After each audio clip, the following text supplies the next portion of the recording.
नवकार यही जयनत्व यही महावीर की वाणी यही जग में उस वाणी को साकार करे यह पर्व पर्युषण आया है। अब सबको हमें माफ करे सब हमको भी माफ करे इतनी सी है दिल की आरज़ू। महापर्व पर्युषण का 7वां दिवस आप सबके लिए मंगलकारी हो, शुभ हो, आपके जीवन में सत्य आए। आप सुन रहे हैं अंतकर्ण सूत्र के अंदर शुभ मुनि जी के द्वारा बहुत सुंदर सटीक सार गर्भित वाणी आज चर्चा हुई है। अति मुक्त कुमार, छोटा बालक। बच्चों को खेल सबसे अधिक प्यारा होता है। वो खेल छोड़ करके उनके माता पिता भी बुलाएं तो नहीं जाते। राजा का लड़का जब खेलता है तो ऑटोमेटिकली बहुत से लोग इकट्ठे हो जाते हैं और वो खेल का स्थान था इंद्रप्रस्थ, वहाँ खेल रहा था और खेलते खेलते जैसे गंधर्व गौतम भगवान उधर से पधारे उनकी दृष्टि पड़ गई। उनको कुछ पता नहीं, बच्चा है, उनको ये नहीं पता कौन संत है, कहाँ से आए हैं, और दृष्टि पड़ गई तो खेल को छोड़ दिया। लगन देखो बच्चे की, खेल सबसे अच्छा प्यारा होता है। खेल को छोड़ करके गौतम स्वामी के पास आकर कहते हैं, हे भंते आप कौन हैं, आप कहाँ जा रहे हैं? तो कैसे उत्तर दिया गौतम, हम श्रमण हैं, हम भिक्षु हैं, हम 5 सिमती 3 गुप्ती के राधक हैं, हम संयम का पालन करते हैं, हम भिक्षा के लिए जा रहे हैं। इतना और कुछ नहीं कहा कि मैं गौतम हूँ, मेरे शिष्य हैं, मेरा। हम कई बार सीखने को मिलता है कि जब हमसे पूछा जाता है तो पहले हम अपना नाम लेते हैं, मैं शिव मुनि, मैं साधु, मैं जी।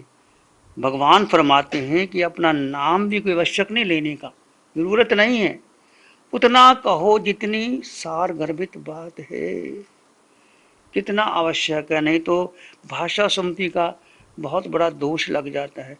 हम कई बार बड़ा चला के बात कह देते हैं, अपने बारे प्रशंसा कर देते हैं, कोई हमारी प्रशंसा करे हम उसको अच्छा मान लेते हैं। तो ये बात बहुत सीखने लायक है। इतना ही कहा, हम भिक्षु हैं, हम साधु हैं, हम पंच महाव्रत पालन करते हैं। आप कहाँ जा रहे हैं? भिक्षा के लिए जा रहे हैं।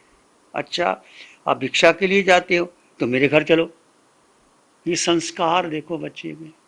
अब माँ को कुछ पता नहीं, राजा की रानी है, श्रीदेवी है, विजय कुमार उसके पिता राजा है, राजा के घर का बेटा, तो उंगली पकड़ ली, छोटा बच्चा। और कहाँ गंधर्व गौतम, इतने उच्च कोटि के साधक, बच्चे ने उंगली पकड़ ली और छुड़ाई भी नहीं। आप देखो गंधर्व गौतम ने कितनी उसकी विनय भाव को स्वीकार किया। उंगली पकड़ कहते मेरे घर चलो, मैं आपको भिक्षा दिलाता हूँ। ये बच्चों को हमें संस्कार देने चाहिए घर के अंदर। छोटा बच्चा, तो छोटा बच्चा क्यों ना हो, उसको जरूर शिक्षा दो। आप देने से पहले उससे दिलाओ।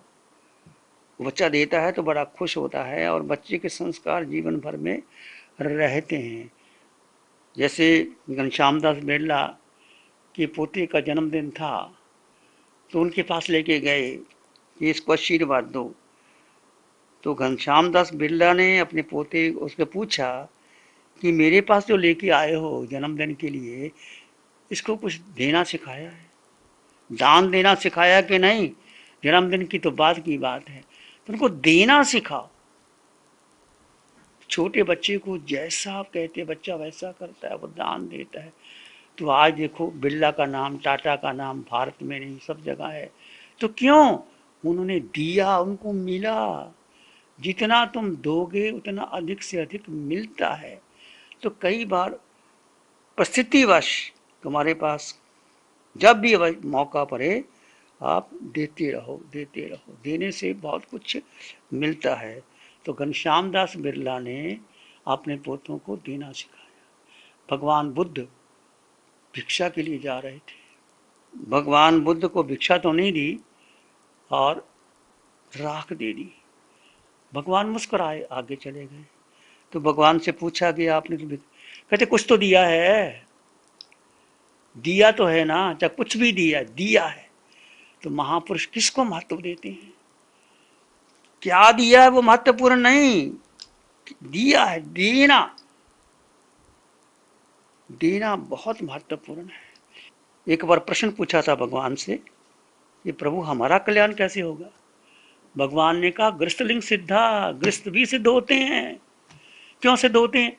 आप सारा दुकान में जाते हैं, फैक्ट्री में जाते हैं, उल्ट पुल्ट भी करनी पड़ती है, कुछ करना पड़ता है, सब कुछ करते हैं, पर वो गृहस्थ, वो व्यक्ति, वो माता पिता, वो बेटा यदि गृहस्थ की कमाई अपने परिवार के लिए, संघ के लिए, साधु के लिए, दीन दुखियों के लिए खर्च करता है तो महान नर्जरा करता है। इसलिए भगवान महावीर ने श्रावक को अम्मा पीरों की भूमिका बताई है। श्रावक अम्मा पीरो, माता पिता के समान होते हैं। जो आप आहार खाते हैं, मान लीजिए आप टिफिन लेके जाते हैं, रास्ते में गाड़ी लेके जाते हैं, कोई साधु मुनिराज आ जाता है, उस समय आप उसको आहार देते हैं तो बहुत कर्मों की, क्योंकि वो आहार शुद्ध है, प्रासुक है, किसी के निमित्त से बनाया नहीं, आप अपने लिए ले जा रहे हैं। और साधु मिल गए, उस समय तुरंत गाड़ी को रोको और प्रार्थना करो, भंते जो भी आपको अवसर है वो लो। तो हो सकता है कई बार साधु जा रहे होते हैं, भूख लगती है, प्यास लगती है, कुछ भी नहीं होता, उस समय का लाभ आप बिहारों में लेते हो तो बहुत बहुत पुण्य का लाभ लेते हो और नजरा का काम करते हो। भोजन करने बैठते हैं, भोजन जो आपकी थाली में आ गया उस समय भावना रखो। ये दान, शील, तप और भावना 4 प्रकार के बहुत नजरा कर सकते हो। आपने भोजन थाली में ले लिया, लेने के बाद आप 2 मिनट 5 मिनट भाव रखो कि मैंने भोजन ग्रहण करना है, मेरे द्वार पर कोई अतिथि, कोई साधु, कोई ब्राह्मण आ जाए, पहले मैं उसको दूं, फिर मैं भोजन करूं। तो यदि ऐसी भावना रखते हैं, अचानक कई बार हम देखते हैं आप भोजन कर रहे होते हैं, हम आते हैं, वो भोजन जो आपने अपनी थाली में रखा हुआ है उसमें आप चाहे आधी रोटी, चाहे थोड़ी सब्जी, या जो भी आपके पास है वो देते हैं और आप दोबारा नहीं बनाते। जैसे मान लीजिए आपने 2-3 रोटी रखी, आपने 1 रोटी दे दी, आपको भूख लगी तो आपको लगा तो रोटी तो कम रह गई, फिर दोबारा बना ली। वो लाभ नहीं, जो आपने दे दिया उसी में संतोष किया तो बहुत लाभ आपको मिलता है। बहुत कुछ आप इस दान के द्वारा, शुद्ध भाव से दिया गया दान, कहीं नाम ना आए कि देखो मैं, आजकल बहुत प्रवृत्ति बढ़ गई, लोग देते हैं मेरा नाम लगे, प्लेट पर नाम लगे। अरे भाई नाम तो लग जाएगा परंतु जो दिया है उसका महत्व नहीं रहेगा। कुछ भी करो कर्ता भाव से ना करो, जहां नाम आ गया, कर्ता भाव आ गया तो पुण्य मिलेगा कर्ता भाव से, परंतु निर्जरा नहीं होगी। अब देखो अतिमुक्त कुमार की माता ने 4 प्रकार का आहार दिया, असनम पानम खाइदम स्वादम। 4 प्रकार का आहार क्या होता है? असनम मैंने अन्न, रोटी दाल सब्जी, पानी का मतलब पेय पदार्थ पानी, दूध वगैरह पानी, खादिम, खाद्य में मिठाई, जो भी आप मिठाई, कितनी प्रकार की मिठाई होती है, स्वादिष्ट, असनम पानम खाइमं स्वादिष्ट, स्वादिष्ट में क्या आता है, जैसे आप मुखवास है, 4 प्रकार का आहार। इसका मतलब है उनकी माता जी रानी थी, वो तो रखती थी। आप भी घर में 4 प्रकार का आहार रखो ताकि किसी मुनि को कोई खांसी है, कुछ है, उस समय उसको जो दवाई चाहिए वो ले सको। 4 प्रकार का आहार देती है।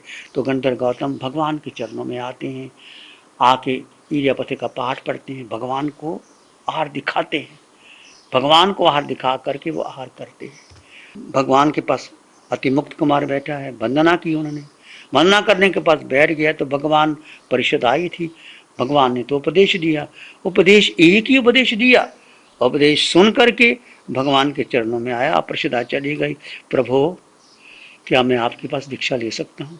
देखो छोटा बच्चा, मैं दीक्षा ले सकता हूँ?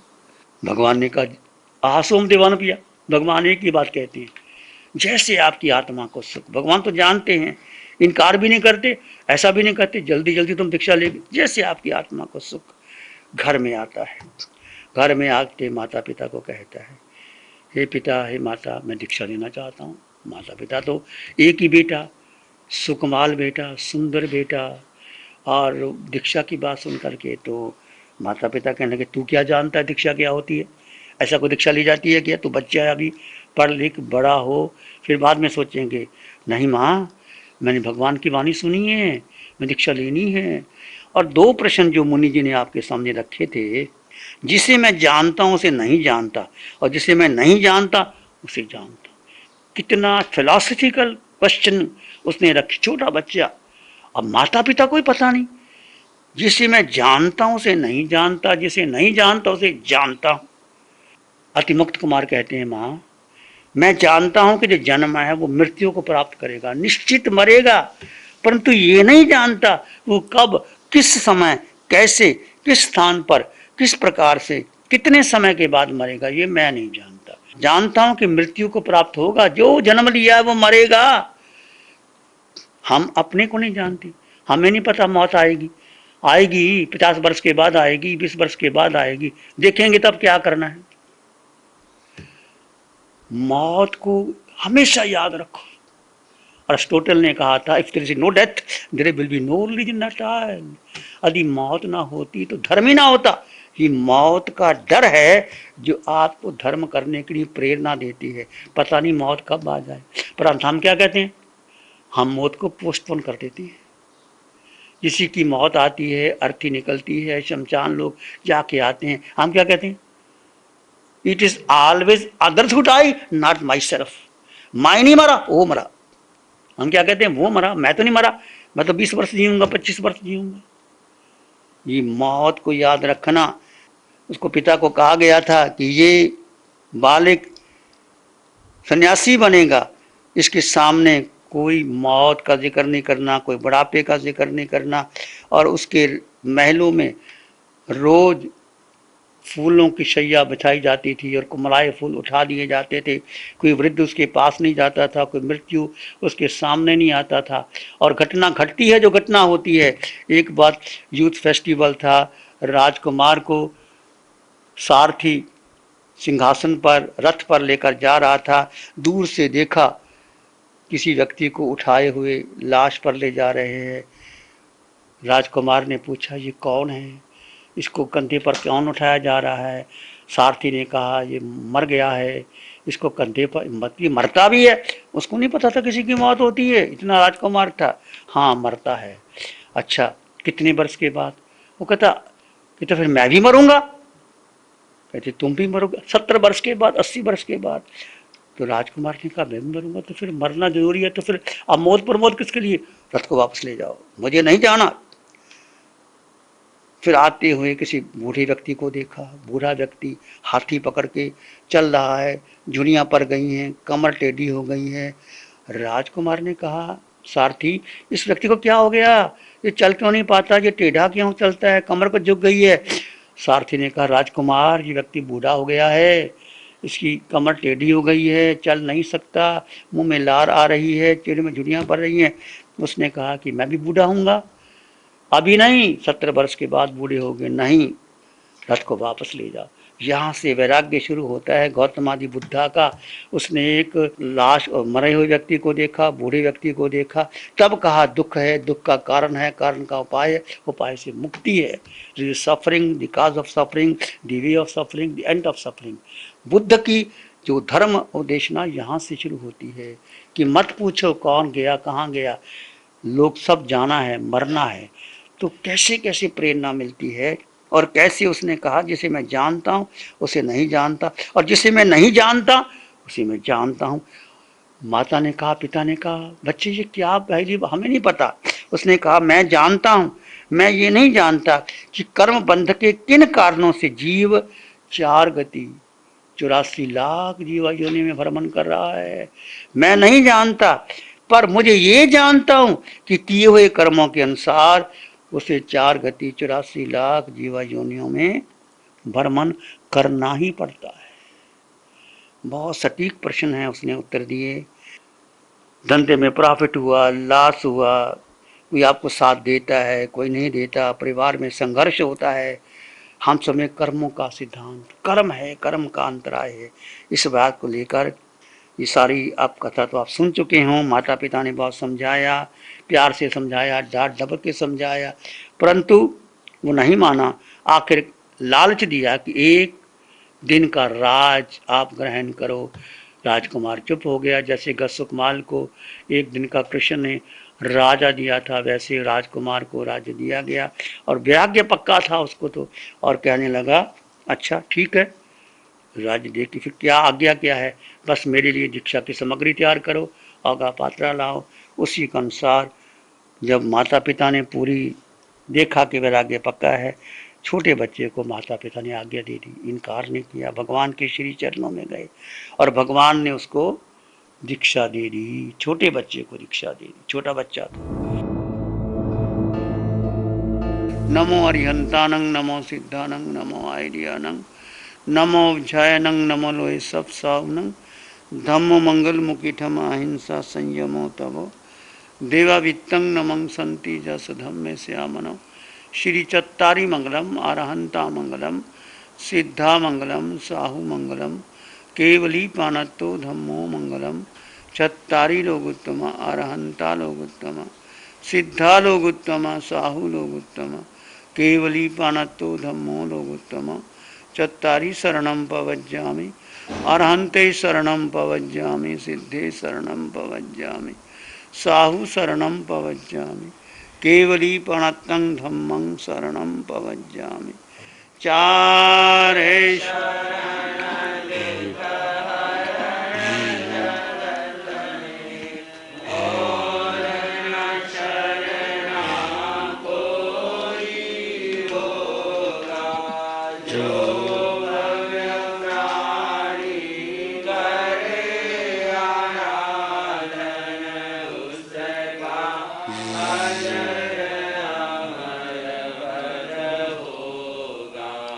उससे का सदा